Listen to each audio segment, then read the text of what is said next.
ਦੇਸ ਪੰਜਾਬ ਦੇ ਵਸਣ ਵਾਲਿਓ, ਮੈਨੂੰ ਦੋ ਗੱਲਾਂ ਉੱਤੇ ਬੜਾ ਹੀ ਮਾਣ ਹੈ। ਪਹਿਲਾ ਇਹ ਕਿ ਮੈਂ ਆਪਣੇ ਮਾਪਿਆਂ ਦੀ ਧੀ ਹਾਂ। ਦੂਜਾ ਮਾਣ ਇਹ ਕਿ ਮੈਂ ਪੰਜਾਬੀ ਹਾਂ। ਉਹ ਬੋਲੀ ਜਿਹੜੀ ਦੱਸਦੀ ਹੈ ਕਿ ਪੰਜਾਬ ਦੇ ਵਾਸੀ ਆਪਣੀ ਧੀਆਂ ਨਾਲ ਹਰ ਸ਼ੈ ਤੋਂ ਵੱਧ ਕੇ ਪਿਆਰ ਕਰਦੇ ਨੇ। ਦੱਸੋ, ਹੈ ਕੋਈ ਐਸੀ ਰਹਿਤਲ ਜਿੱਥੇ ਧੀ ਨੂੰ ਪਿਓ ਆਪਣੀ ਪੱਗ ਆਖੇ ਤੇ ਮਾਂ ਆਪਣੇ ਸਿਰ ਦੀ ਚੁੰਨੀ? ਇਹ ਸਿਰਫ ਪੰਜਾਬ ਹੀ ਹੈ। ਇਹ ਸਿਰਫ ਪੰਜਾਬ ਹੀ ਹੈ। ਇਹ ਉੱਚੀ ਸ਼ਾਨ ਐਸੇ ਧਰਤੀ ਦੀ ਹੈ ਤੇ ਇਹ ਸਾਡਾ ਸਭ ਦਾ ਸਾਂਝਾ ਮਾਣ ਹੈ। ਅੱਜ ਸਾਥੋਂ ਸਾਡੀ ਇਹ ਬੋਲੀ ਖੋਈ ਜਾ ਰਹੀ ਹੈ। ਮਤਲਬ ਬੋਲੀ ਹੀ ਨਹੀਂ, ਇਹ ਮਾਨ ਵੀ ਇਹ ਜਿਹੜਾ ਹਜ਼ਾਰਾਂ ਵਰਿਆਂ ਤੋਂ ਸਾਡੀ ਰੂਹ ਦਾ ਹਿੱਸਾ ਹੈ। ਅਸੀਂ ਸਰਕਾਰ ਤੋਂ ਮੰਗ ਕਰਦੇ ਹਾਂ ਕਿ ਪੰਜਾਬੀ ਬੋਲੀ ਨੂੰ ਨਿਸਾਬ ਦਾ ਹਿੱਸਾ ਬਣਾਓ।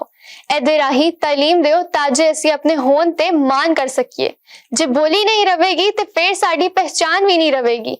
ਸਾਥੋਂ ਸਾਡੀ ਬੋਲੀ, ਸਾਡਾ ਮਾਣ, ਸਾਡੀ ਪਹਿਚਾਨ ਨਾ ਖੋਵੋ।